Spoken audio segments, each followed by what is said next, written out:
Assalamualaikum warahmatullahi wabarakatuh. Bismillahirrahmanirrahim. Allahumma sholli wa sallim ala sayyidina Muhammadin wa ala alihi washabbihi asma'in nama ba'du. Sedanten ingkang kula hormati wabil khusus teman bapak kula Kiai Haji Agus Ali Masyuri. Beberapa kiai yang tampang kurang saya hormati semua. Ini ada beberapa Gus. Ini saya ngaji insyaallah seperempat jam. Seperempat jam nanti yang menghisap Gus Kausar berapa Gus? 10 menit. 10 menit. Begini, sebetulnya saya membela semua umat Islam itu ahlul jannah. Karena saya ini ibarat marketing. Kalau orang Kristiani itu kan setiap orang mati sudah tenang bersama Bapak di surga. Jadi kampanye itu menarik sekali. Sementara kita sudah kiai, sudah imam masjid, sudah ulama, masih saja dikhawatirkan su'ul khotimah. Ini kalau kampanye ini tidak imbang, ini nanti saya takut kalah.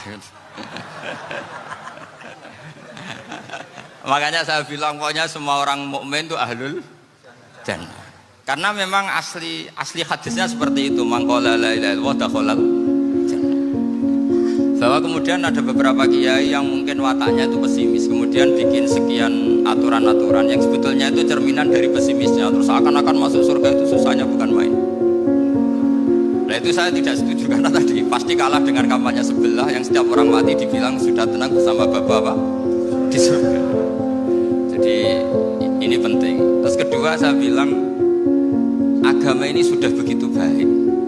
Masa kunci surga sudah dibocorkan miftahul jannah la ilaha illallah. Masa sudah pegang kuncinya nggak jadi masuk surga, itu kan aneh. Ya sudah masuk saja, tapi tidak usah minta bantuan saya, masuk aja kan sudah pegang kuncinya. Terus ketiga, kenangan terburuk saya ketika jadi kiai itu gini, saya ada beberapa guru SD datang ke saya. Ini agak-agak masalah besar. Gus boleh enggak buka ujian nasional yang masih disegel? Semua guru bilang nggak boleh, itu kriminal kan. Ada satu guru yang bikin analogi agak kacau. Boleh saja. Mau ujian di kuburan saja dibocorkan para kiai nggak apa-apa. Itu.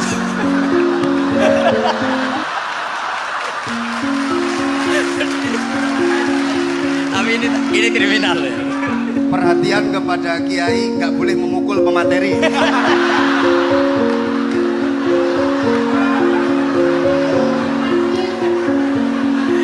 Jadi tentu itu analogi yang salah kan. Marrobuka kan, Tuhan kamu siapa, Nabi kamu. Tuhan kamu siapa, Nabi kamu siapa, imam kamu siapa. Ini kan sudah dibocorkan oleh para kiai. Artinya apa? Nak raiso jawab kebablasan gitu. Terus guru ini berpikir kalau ujian akhirat sekrusial itu saja bisa dibocorkan, kenapa ujian nasional tidak boleh? Tentu ini kias yang salah, saya ada ngajari seperti itu. Tapi saya ngajari ke kalian betapa mudahnya masuk surga. Kunci jawaban sudah dikasih, kunci pintu masuk sudah dikasih. Kok sampai tidak masuk, ini kebablasan. Paling salah gurunya. Jadi ini kenapa saya sering cerita orang mukmin semua itu min ahlil jannah, itu saya jamin. Sama tidak usah takut su'ul khotimah, tidak usah takut berlebihan seperti itu. Karena setahu saya, setidaknya saya mewakili ulama zaman ini. Rata-rata guru kita ini bermadhab Syadzili dalam berkeyakinan berpikir tentang Allah. Di antara ini yang mulai saya ngomong serius, supaya tadi kan guyonannya sudah diambil Gus Riza sama Gus Kausar. Saya tahu kenapa mereka guyon. Kalau ngomong serius takut kalah sama saya.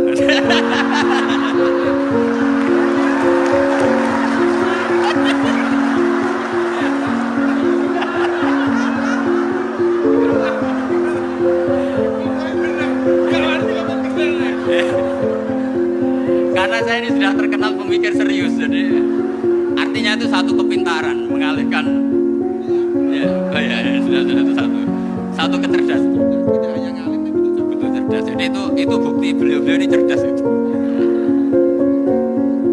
Saya berpikir begini, ini madhab Syadzili, kita semua tentu Syadzili karena kita semua ngaji kitab hikam.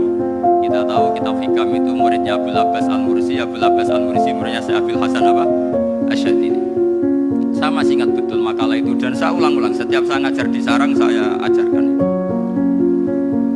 lali, kata Abdul Hasan Asadili, saya pernah dapat hatif, dapat semacam ilham.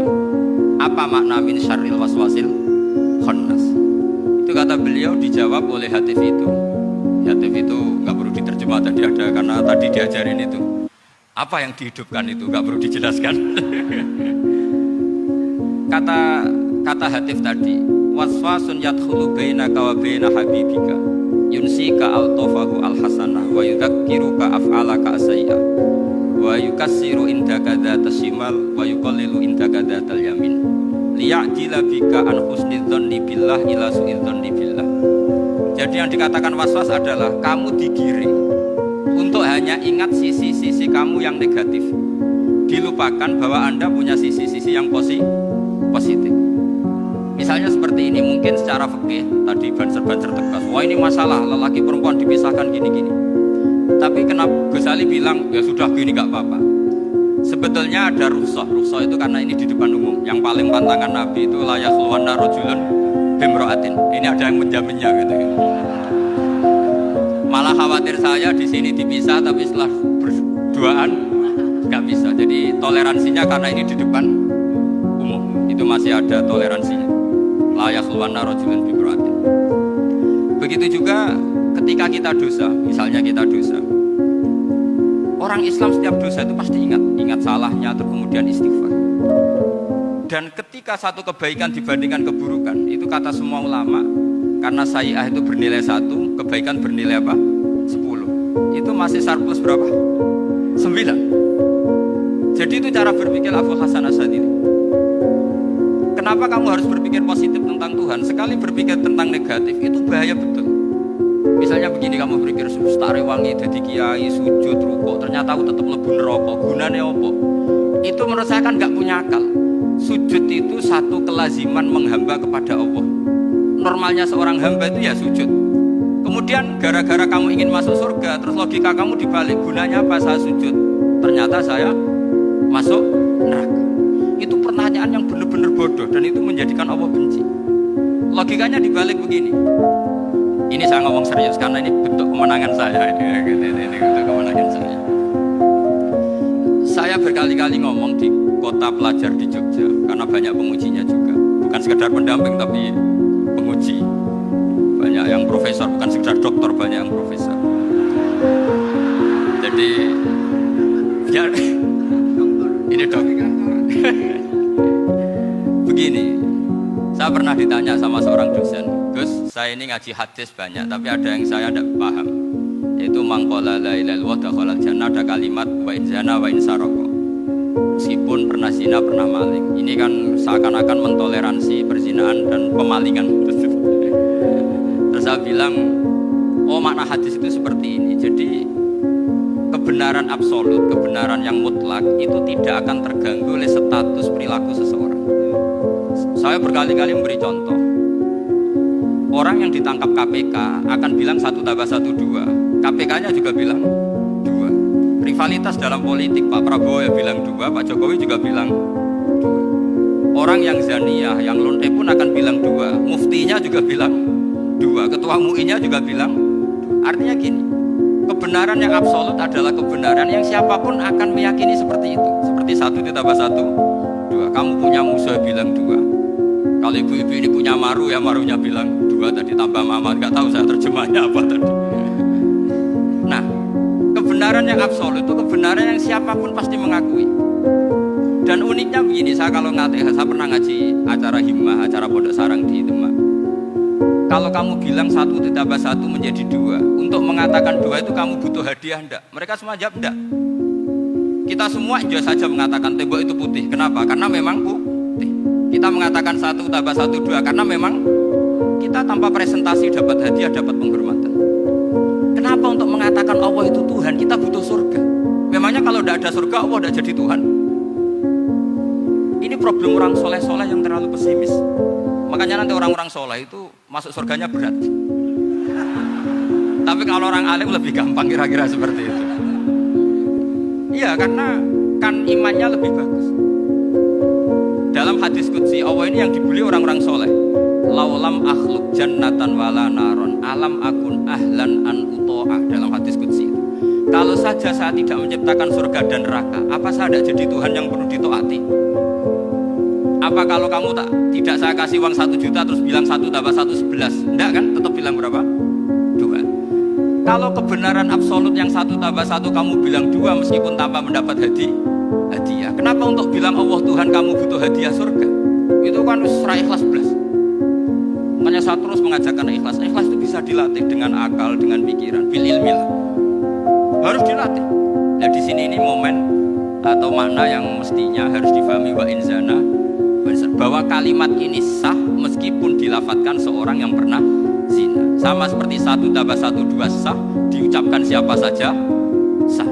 Dan siapapun akan mengucapkan itu secara ikhlas. Ini penting saya utarakan. Sehingga setelah ada firqah-firqah takfiri yang mengatakan orang megang keris itu syirik, ke kuburan syirik, ini syirik. Itu salah besar. Salahnya adalah tadi kalimat-kalimat atau kebenaran-kebenaran absolut ini sudah jadi sibghah wa man ahsanu minallahi sibghah. Kalimat ini begitu absolut di hatinya orang mukmin. Sehingga ketika terganggu oleh hal-hal yang adat istiadat kayak pegang keris, kayak apa, ini tidak mengganggu. Tetap kualitas iman ini di atas keyakinan adat membawa apa keris. Kalau orang membawa keris menjadi syirik karena percaya sama makhluk. Orang misalnya kejawen kalau nggak bawa keris nggak nyaman. Orang kota itu kalau nggak bawa ATM juga nggak nyaman. Itu tidak dihukumi syirik. Kamu pergi lupa bawa HP nyaman enggak? Enggak, kenapa tidak dihukumi syirik?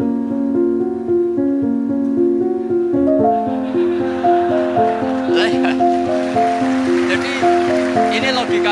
Jadi makanya ini Gus Reza boleh kritik saya itu berkali-kali bilang saya termasuk ulama yang mau bikin gerakan cangkem elek. Karena nanti kalau saya nisbatkan ke Rasulullah itu tidak pantas karena Nabi ahsanan nasi khalqaw wa khuluqa.